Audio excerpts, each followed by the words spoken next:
প্রতিদিন অফিস করে শরীর মন অবসন্ন। ক্যালেন্ডার বলছে উৎসবের মরশুম চলছে, শরীরের থেকেও মন বেশি ক্লান্ত। এই ক্লান্তি কাটানোর একটা দাওয়াই দিতে পারি। বেড়াতে যাওয়ার প্ল্যান করুন, সঙ্গী কিংবা বন্ধু বান্ধব যেই সঙ্গে থাকুক না, হাওয়া বদল দরকার। হাওয়া বদল করুন, উইকেন্ড হোক বা পুজোর ছুটি, সোজা ঘুরে আসুন মনের মতো জায়গা থেকে। খুব কম খরচে জঙ্গল ঘেঁষা নদী, সেই সুন্দরবন মন কাড়ে সবার। আমরা এসেছি হচ্ছে পশ্চিম মেদিনীপুর থেকে। 3 দিন হচ্ছে নৌকাতে আর 2 দিন আসা যাওয়া, 5 দিন।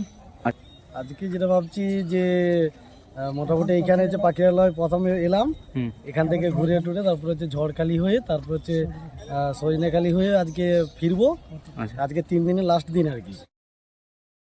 শুধু বাঘ বা হরিণ নয়, সুন্দরবনের সুন্দর মনোরম পরিবেশ উপভোগ করতে কলকাতা থেকে কয়েক কিলোমিটার দূরে একদিনের হাতে সময় নিয়ে বোটে থেকে শুরু করে সুন্দরবনের জঙ্গল, মনোরম পরিবেশ একদম হাতের নাগালে খুব কাছ থেকে সুন্দরবন দর্শন করতে ঘুরে আসতে পারেন পাখিরালয়। শীতকালে সারা মাস সুন্দরবনে পর্যটন কেন্দ্রে ভিড় বাড়ে পর্যটকদের।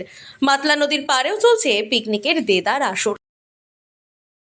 সুন্দরবনের সুন্দরীর যে সুন্দরী পরিবেশের যে মনোরম আবহাওয়া, এই সময় পরিযায়ী পাখি এবং এই সময় প্রত্যেকের সময় থাকে আমাদের ছুটি ছাটার সময়, তো সেই জন্য ঘুরতে আসা। বাঘের দেখা এখনো পর্যন্ত হয়ে ওঠেনি।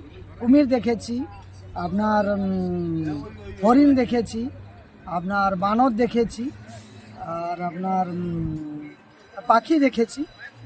এইরকম মোটামুটি এখনো বাঘটা দেখার সৌভাগ্য হয়ে ওঠেনি, দেখা যাক। একদম নাইস, খুবই সুন্দর লাগে।